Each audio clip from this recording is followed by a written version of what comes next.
So today I'm going to do something a little bit different.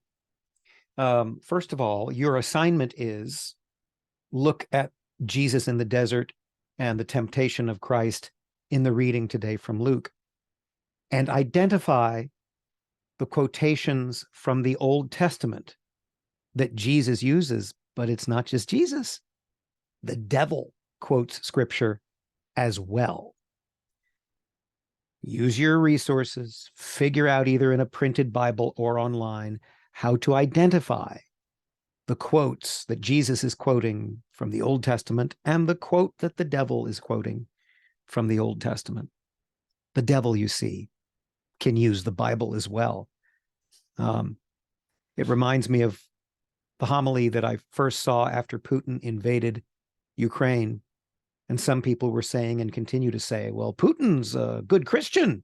We should back him, even though he's slaughtering people and trying to commit a kind of genocide and causing untold horrors through an aggressive war. The priest said, people support this man because he wears a cross around his neck.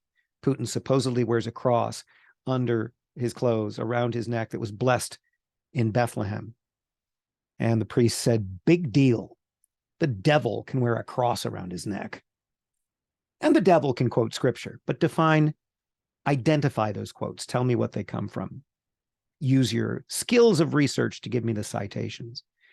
But I'm going to look at not the Bible. I'm teaching The Lord of the Rings this semester, and I've read this now 4 times. This is the key theme, I think, of The Lord of the Rings and of our Christian faith. I'm starting here where my little, what do you call that is, my mouse is. Aragorn is returning to Pippin, the elf brooch that he had let drop in order to give clues when he was captured and was a captive of the orcs. And here also is your brooch, Pippin, said Aragorn. I have kept it safe, for it is a very precious thing. Precious, of course, is the word that Gollum and others use for the ring, but this is about the brooch. A thing becomes precious when we don't want to part from it, but also when we value it very highly. For where your treasure is, there will your heart be also, as Christ tells us. He returns the brooch to Pippin. It is a precious thing, he tells him. I know, said Pippin. It was a wrench to let it go, but what else could I do? It was wrenched from him when he dropped it deliberately as a clue. What else could I do? Nothing else, answered Aragorn. One who cannot cast away a treasure at need is in fetters. You did rightly. He's talking about self-sacrifice. He's talking about abnegation, renunciation.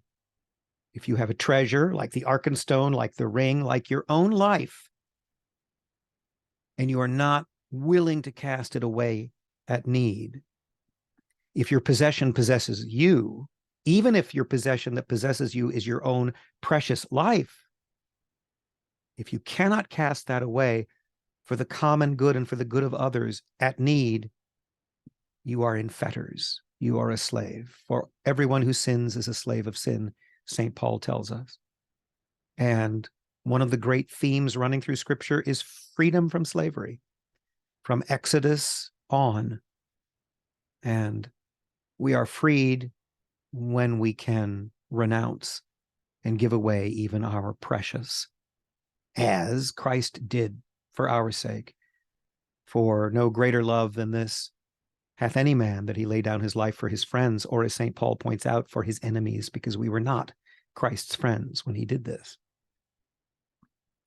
I just wanted to point that out because that's one of the main themes of our Christian life that we don't always understand, but it does appear in great Christian literature. So do the assignment.